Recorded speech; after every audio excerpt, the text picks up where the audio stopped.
और जब दक्ष ने महादेव को नहीं बुलाया तो महादेव तो अपने आप में बहुत भोले हैं।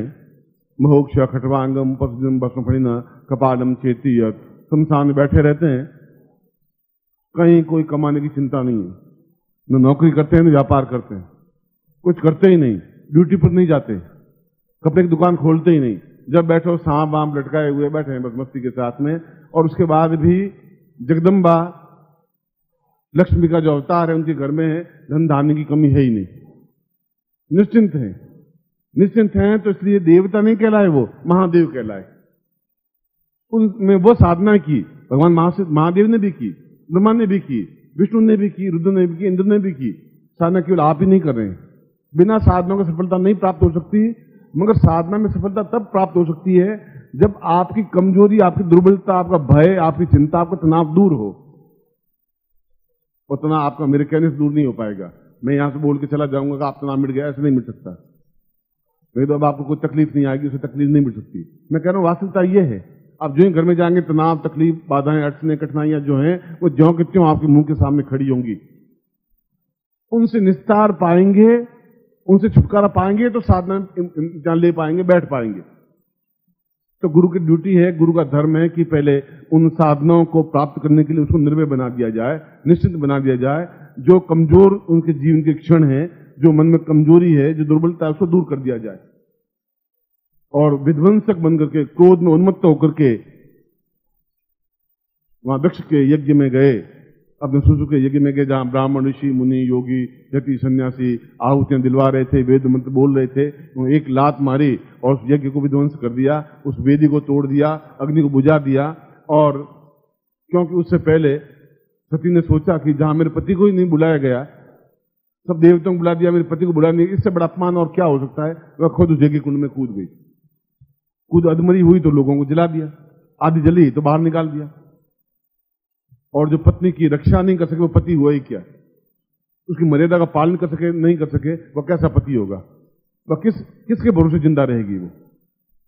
और भगवान शिव, भगवान तो वह होता है जिसमें ज्ञान हो।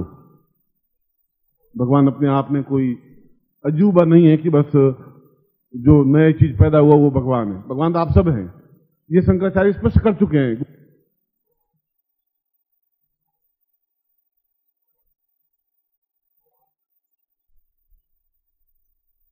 वह जिसमें ज्ञान है वो भगवान है।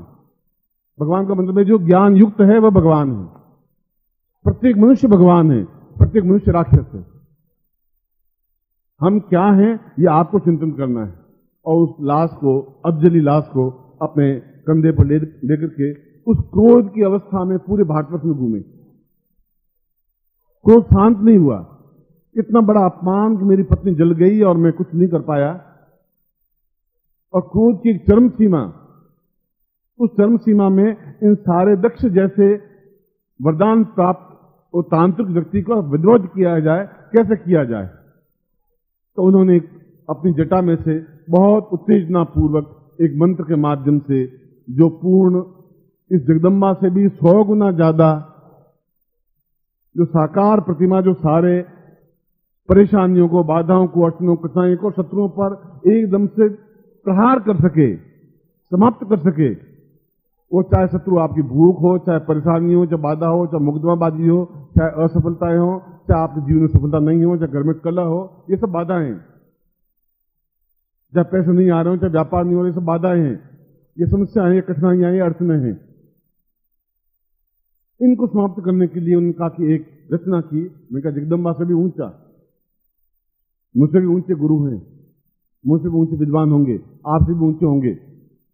मैं जगदम्बा का इस बात के कहकर के न्यूनता नहीं दिखा रहा हूं, मगर उन्होंने उस जटा में से, जटा कैसी कि भागीरथ ने जब गंगा का प्रवाह किया और उस जटा के अंदर उसने भगवान शिव ने लिया, तो 1.5 साल तक उस जटा में गंगा घूमती रही, बाहर निकलने का रास्ता ही नहीं मिला, इतनी गंदी जटा। उसने भगीरथ ने प्रणाम किया कि महाराज, अगर ये गंगा नदी आपकी जटा में घूमती रही तो रास्ता मिलेगा ही नहीं उसको, इतनी घनीभूत जटा है, इसको पृथ्वी पर उतारें तो इन देवताओं का, लोगों का कल्याण हो सकेगा। और उन मंत्रों के माध्यम से गंगा को, उस देव गंगा को इस पृथ्वी पर उतारा। ऐसे एक विकराल विध्वंसक महादेव हमने उनको सौम्य स्वरूप देखा है, आंखें बंद किए, शमशान में बैठे हुए हैं और बस सांप की मालाएं पहने हुए हैं, ऊपर गंगा नदी प्रवाहित हो रही है और बस ध्यान से बैठे हुए हैं। उनको बहुत रूप देखा है, क्रोधमय रूप नहीं देखा, ज्वालामय रूप नहीं देखा, आंखों से बरसते हुए अंगारे नहीं देखे नहीं, इसलिए किसी ने दिखाया नहीं आपको। महादेव इसलिए नहीं बने। आप हाईएस्ट पोस्ट पे पहुंचेंगे तो हाथ जोड़ जोड़ के नहीं पहुंचेंगे, ज्ञान को प्राप्त करने के लिए गिड़गिड़ाते हुए नहीं पहुंच पाएंगे। आप में ताकत होगी, क्षमता होगी, और उस जटा में से जो निकाला उसको कृत्या कहते हैं। उस कृत्या ने पूरी दक्ष का सिर काट दिया एक क्षण में। जो तंत्र का उच्च कोटि का विद्वान था, तंत्र के समान कोई विद्वान नहीं था उस समय, तंत्र का ज्ञाता था, जिसको ये वरदान था कि तुम मर ही नहीं सकते, उस कृत्या ने एक क्षण में उसका सिर काट कर बकरे का मुंह लगा दिया, इसके ऊपर जोड़ दिया और सारे ऋषि मुनियों को उखाड़ उखाड़ के फेंक दिया उस कृत्या ने। एक भी ऋषि योग्य नहीं है जो एक पत्नी जले और वह कुछ चुपचाप बैठे बैठे देखते रहे। भगवान से इसको प्राप्त नहीं कर, समझ नहीं सके। और वे जहां जहां भी उस क्रोध की अवस्था में, क्रोध में आदमी कुछ भी कर बैठता है, और क्रोध होना ही चाहिए। क्रोध नहीं है तो मनुष्य जीवित नहीं रह सकता, संभव नहीं रह सकता। क्रोध हो, रचनात्मक हो। ऐसा नहीं शत्रु हमारे सामने खड़े हो और हम गिड़गिड़ाएं, भैया तुम मत कर, ऐसा हो नहीं सकता। वो हाथ ऊंचा करे, उससे पहले 6 जापते हैं, बन जानी चाहिए, देखा जाएगा, बाद में तू आएगा देखा जाएगा। मैं इस प्रकार से तुमको आज गिड़गिड़ाने वाला नहीं कहना चाहता। मैं बना ही नहीं सकता, बन भी नहीं सकता। जब बना ही नहीं तो मैं कैसे बनाऊंगा? मैं पहले हाथ उठाऊंगा नहीं, और हाथ उसका उठा मेरे गाल पे पहुंचेगा, उससे पहले तो 6 थपड़े मार के नीचे गिरा दूंगा। आज भी उतनी ताकत क्षमता रखता हूं, आज से 100 साल बाद भी उतनी क्षमता रखूंगा मैं आपके सामने। और कृत्या ने समस्त ऋषियों मुनियों को लात मार मार के फेंक दिया। आज हम ऋषि कहते हैं, उसमें तो वही मनुष्य थे हमारे जैसे। आप बैठे ऋषि, आप गलत काम करेंगे तो लात मार के फेंकेंगे। उनके तुमने क्या किया? ये यज्ञ कर रहे थे तुम, एक औरत उसमें जल के मर गई, आप बैठे बैठे देखते रह गए। तुमने दक्ष को समझाने की क्षमता नहीं रह गई। और भगवान शिव क्रोध की अवस्था में उस कंधे पर उस सती को लेकर के जहां जहां भी भारत में घूमे, जहां जहां गल गल के जो गिरा, वे शक्तिपीठ कहलाए। और 52 स्थानों पर वह मुर्दा शरीर गल के कहीं गिरा, कहीं नाक गिरा, कहीं सिर गिरा, कहीं पांव गिरा, कहीं जंगा गिरी, कहीं और कोई चीज गिरी। जितनी चीजें गिरी 52 जगहों पर गिरी, और 52 जगहों पर वे शक्तिपीठ कहलाए। आज भारत में जिन शक्तिपीठ कहते हैं, यहाँ शक्तिपीठ है, वो शक्तिपीठ, वो सती के जो स्थान गिरे, जो अंग गिरे, उन अंगों पर जो पीठ बने, जो ज्ञान बने, जो चेतना बने, जो मंत्र बने, जो स्थान बने, वो शक्तिपीठ कहलाए। मैं प्रश्न इस पॉइंट पे आ रहा था कि इतने ऋषियों मुनियों को, इतने उच्च कोटि के ज्ञान को, इतने विद्वानों को, तंत्र को भी अपने ठोकरों से मार दे और विध्वंस कर दे सब कुछ। वह क्या चीज थी? वह कृत्या थी।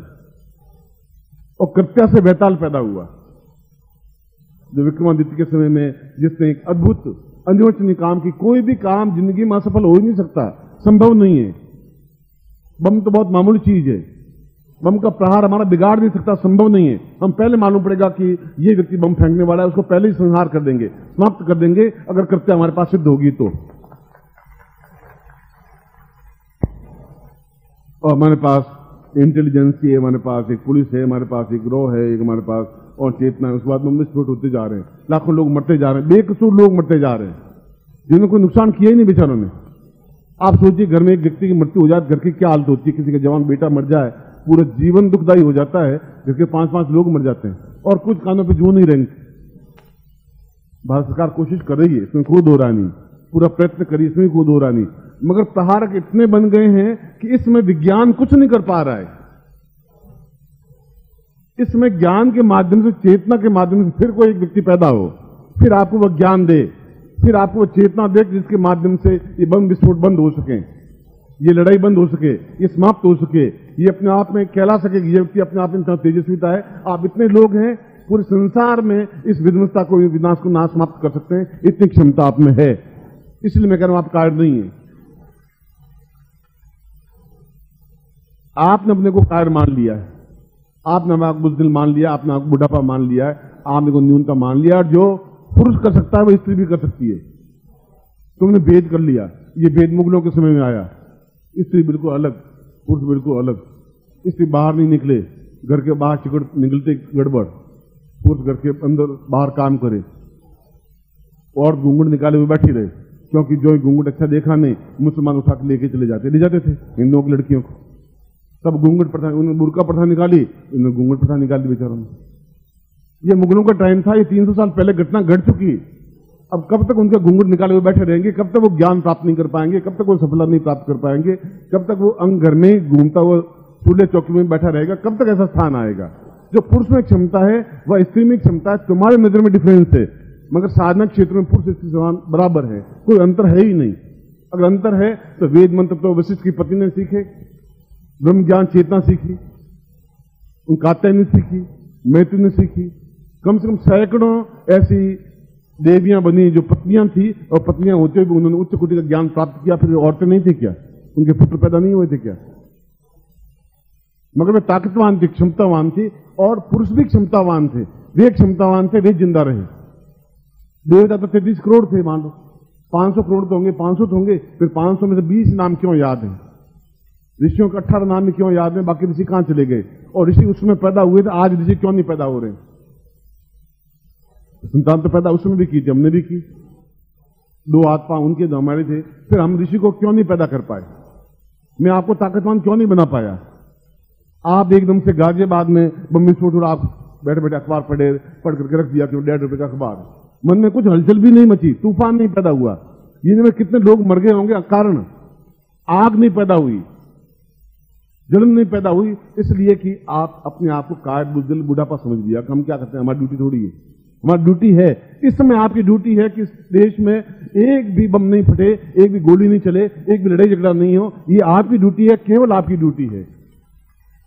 गुरुदेव की, गुरुदेव की। और कृष्ण गीता नहीं कहता, यदा यदा धर्मस्य ग्लानिर्भवति भारत अभ्युत्थान मदमस्य तदात्मानं सृजाम्यहम्। जब जब भी धर्म की हानि होगी, या धर्म का मतलब है जहां जहां भी आदमी अपने चिंतन को भूल जाएगा,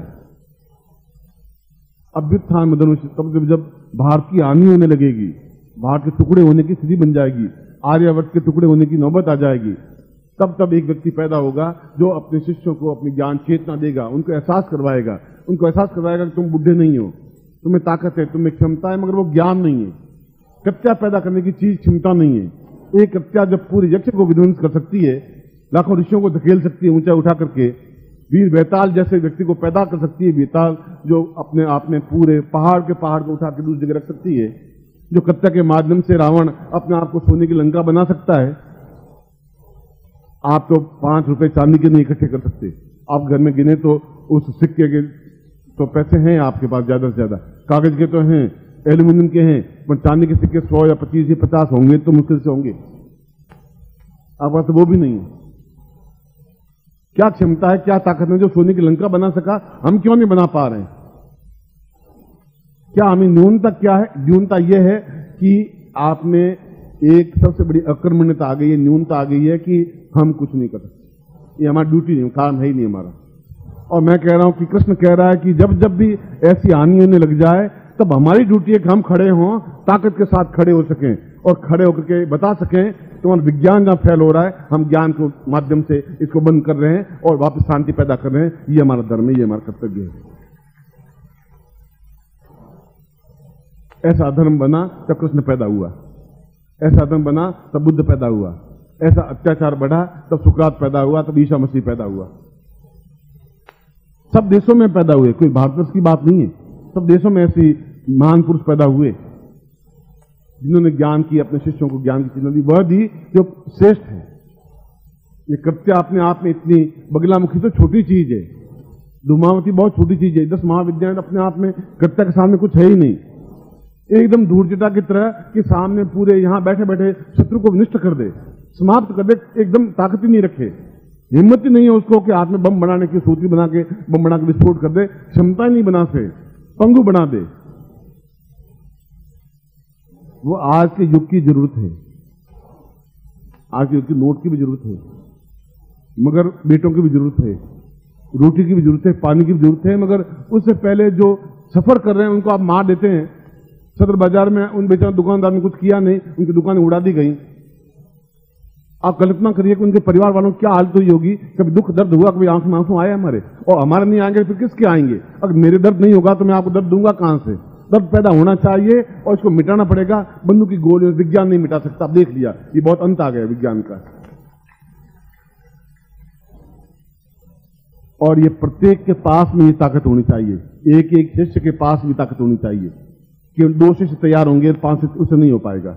एक एक लड़का, एक एक महिला, एक एक स्त्री इस ज्ञान को प्राप्त करना जरूरी है कि वह उस साधना को सिद्ध करे कि जिसके माध्यम से वह कृत्य पैदा कर सके। भगवान शिव पैदा कर सकते हैं, अगर विक्रमादित्य पैदा कर सकता है, फिर हम भी कर सकते हैं। ये कायाकल्प सांप जैसा एक मामूली सा जीव अगर सांप की कैंचली उतार के पूरा वापस ताकतवान बनता है, सांप 200 साल तक जिंदा रहता है, 300 साल जिंदा रहता है, 1000 साल तक सांप जिंदा रहता है। ये और बता देता हूं, 25-50 में मरता नहीं, आदमी मर जाता है, सांप नहीं मरता है। जब भी बुढ़ापा आता है, ऐसा दिखता कैंसर बहुत हो गई, कमजोरी आ गई, उस कैंसर को उतार के फेंक देता है। तो ज्ञान था, उसके पास रह गया। इसे नाग योनि बनाई गई। वानर योनि थी, गंधर्व योनि थी, तो नाग भी योनि थी।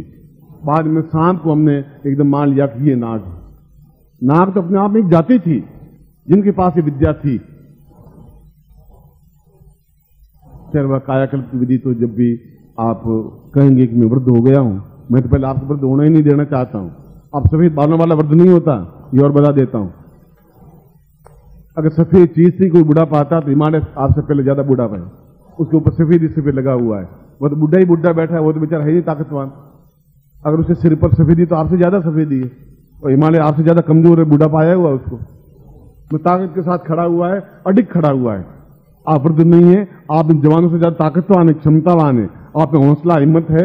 वह हौसला हिम्मत वह चीज वापिस जिस कृत्य को भगवान शिव ने प्रकट किया, पैदा किया, जिस क्षमता के माध्यम से जितना अधर्म, जितनी अनीति, जितना दुष्प्रचार, जितनी दुष्टता, जितनी निम्नता, जितनी घटियापन, और ऋषियों को जितना अपना पे न्यूनता थी, वेद मंत्र उच्चारण कर रहे थे, एक और जल रही थी, वे स्वाहा बोल रहे थे, एक और जल रही थी।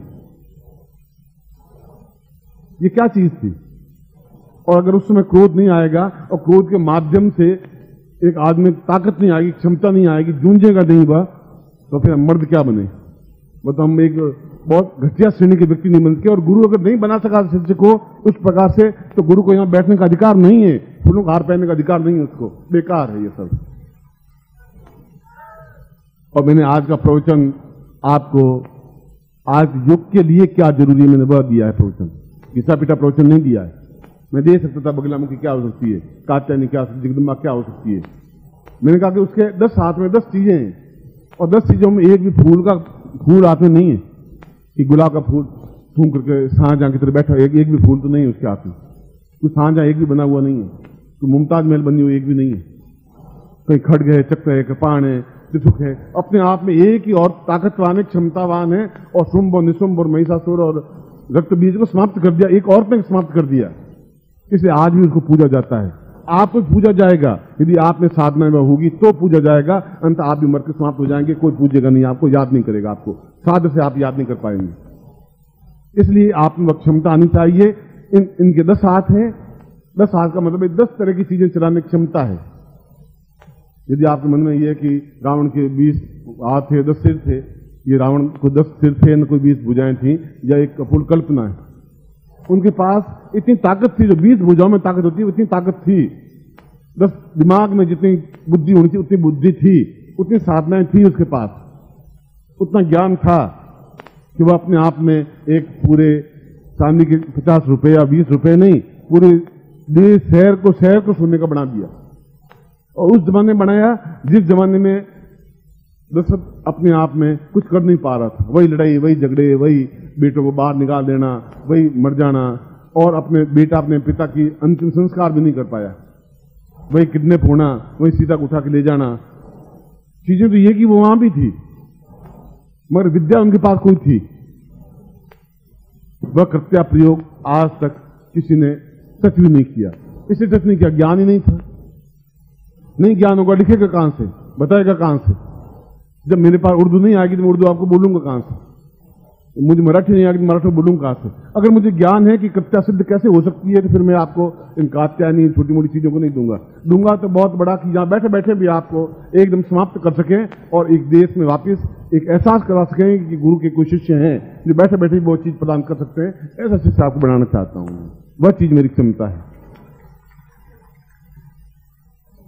और आज इस दूसरे दिन मेरा थोड़ा प्रवचन क्रोधमय हो गया और मैंने कहा कि क्रोध नहीं करता है उससे घटिया कोई आदमी नहीं होता, सबसे मरा हुआ जीव होता है जिसको क्रोध आता ही नहीं।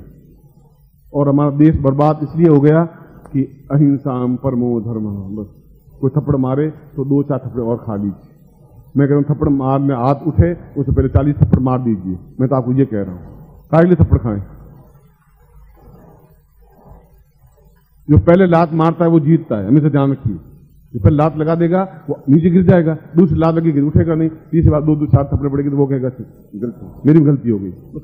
और तुम आज अहिंसा परमो, गांधी ने कह दिया अहिंसा परमो धर्म, गांधी ने कह दिया, उस जमाने में जरूरी होगा, उनकी विचार होगा, उनकी धारणा होगी। बुद्ध की धारणा थी, बुद्ध ने से गांधी ने लिया। उस जमाने में बुद्ध ने जो कुछ कहा होगा सत्य कहा होगा, वो उस जमाने में वो था। आज के जमाने में वो चीज नहीं है। उसमें बम विस्फोट नहीं हो रहे थे, उसमें गोलियां नहीं चल रही थी, वो एक राइफलें उस समय नहीं थी। और आप पूछे हम क्यों नहीं करें, हम क्यों करें? तो मैं कह रहा हूं कौन करेगा? फिर कौन सी चीज करेगी? जब आपको मैं ज्ञान नहीं दे पाऊंगा, आप नहीं कर पाएंगे, आप इस देश का, इस आर्यावर्त को, इस भारतवर्ष को तैयार नहीं कर पाएंगे, इसको जीवित जागृत नहीं कर पाएंगे, लोग इसके ऊपर आक्रमण करते रहेंगे, आप चुपचाप देखते रहेंगे, तो कौन आएगा? कहां से आएगा? फिर शिष्य बनने का, मनुष्य बनने का धर्म क्या रह पाएगा? धर्म हमारा है क्योंकि हम जीवन में अभावग्रस्त नहीं होना चाहते, हम दरिद्र नहीं रहना चाहते, हम जीवन में तकलीफ नहीं देखना चाहते, हम दुखी नहीं होना चाहते, हम घर में लड़ाई झगड़ा नहीं चाहते, हम जीवन में कार बुजदिल नहीं होना चाहते, हम बुढ़ापा नहीं चाहते। नहीं चाहते तो नहीं होगा, नहीं तब हो पाएगा जब ऐसी साधना सिद्ध कर सकेंगे कि जो आपके ताकत और विकराल रूप को देख करके मौत थर्रा करके उस गेट के बाहर खड़ी रहे, अंदर आने की हिम्मत नहीं कर सके, तब वो चीज हो पाएगी। आप पास आके बैठ जाए तो आदमी मर्द क्या हुए आप? ऐसी साधना को जो भगवान शिव ने अपने आप में उच्च कोटि की एक साधना जहां कृत्या प्रकट की, उस कृत्या को सिद्ध किया विक्रमादित्य ने, बीच में कर ही नहीं पाए कोई। तो इतनी तेज, या तो ज्ञान लुप्त हो गया, ज्ञान रहा नहीं, तो ऋषि मुनि समाप्त हो गए। कहीं ने भगवान शिव ने उनको समाप्त कर दिया त्रिशूल से, कुछ अपने आप मर गए, कुछ को ज्ञान रहा नहीं, और कुछ ऋषि ऐसे हो गए जो अपने शिष्यों को दे नहीं पाए। तो पहले मुंह से देते थे ज्ञान, किताबों में होता ही नहीं था। आज मैंने आपको 8 किताबें दी, फिर भी ज्ञान आज नहीं तो आप जाएंगे 2 किताब लेंगे, 5 लेंगे, 10 लेंगे कि भाई चलो ये चीज कम से कम मेरे पास खाती रह पाएगी। उनके पास वो थी नहीं। और उस समय भी ऐसे भी गुरु थे जो मरते दम तक, बच्चे तुम्हें सिखाऊंगा तो जरूर, मरते दम तक सिखाऊंगा, जो लास्ट में तुम रहूंगा तब सिखाऊंगा ये चीज। अरे महाराज पहले सिखा दीजिए, जब मरोगे भगवान जाने कब समाप्त हो जाओगे आप तो नहीं बच्चे। अब उनको लालच कीजिए, सेवा कौन करेगा? सिखा दिया चला जाएगा जी। और वो सोचता है साला सिखाता नहीं है, रोज लंगोट दुलवाता है, करता कुछ नहीं। अब दोनों आपस में द्वंद्व चल रहा है, वह उसको बोल नहीं पा रहा है, वो उसको बोल नहीं पा रहा है। और मरते समय कहता है कि राम राम राम जपना बेटा, और गर्दन टेढ़ी, और वे राम नाम सत्य है, राम नाम सत्य है, आगे गया गत है। अब यहां तो गति तो हुई नहीं, आगे गया गत है, होगी गति नहीं होगी, स्वर्गवासी होंगे कि नहीं होंगे वो तो आपने देखा नहीं, बस आगे गया गत है, बस चलो यहां से जिंदा छोड़, आगे गए तो चल। मैं कहता हूं कोई गति वती होनी नहीं है, गति हम दूसरों की करेंगे, जो हमारा गड़बड़ करेंगे, जो हमारे घर में दरिद्रता लाएगा, जो कमजोरी लाएगा। कारखाने में कोई गोली बननी नहीं चाहिए जो आपके परिवार को कोई लग जाए, ऐसी गोली कारखाने में नहीं बननी चाहिए, लगेगी कहां से फिर वो। और मैं आपको ऐसा ही क्षमतावान बनाना चाहता हूं, मैं उसी विद्या को देना चाहता हूं जो 5000 वर्षों में जो समाप्त हो गई, उस ज्ञान को वापस देना चाहता हूं, उस कृत्या प्रयोग को आज वापस दूंगा नवरात्रि दिनों में। और मैं आपको आशीर्वाद देता हूं कि आप ऐसे ही तेजस्विता बने, सूर्य तो बहुत कम चमक वाला है, उस 1000 गुना चमक वाला बने, ऐसा मैं आपको प्रयोग करवाऊंगा। मैं आपको एक बार फिर आशीर्वाद देता हूं, कल्याण कामना करता हूं। 1 घंटे के लिए आपको छोड़ूंगा, 1 घंटे बाद वापस मैं आपके सामने। ओम परम तत्वाय नारायणाय गुरुभ्यो नमः।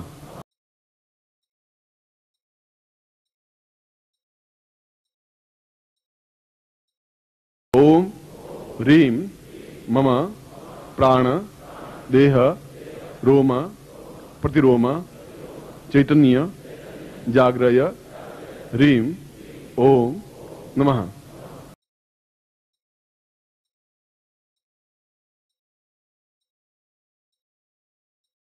ओम भूर्भुवः स्वः तत्सवितुर्वरेण्यं भर्गो देवस्य धीमहि धियो यो नः प्रचोदयात्।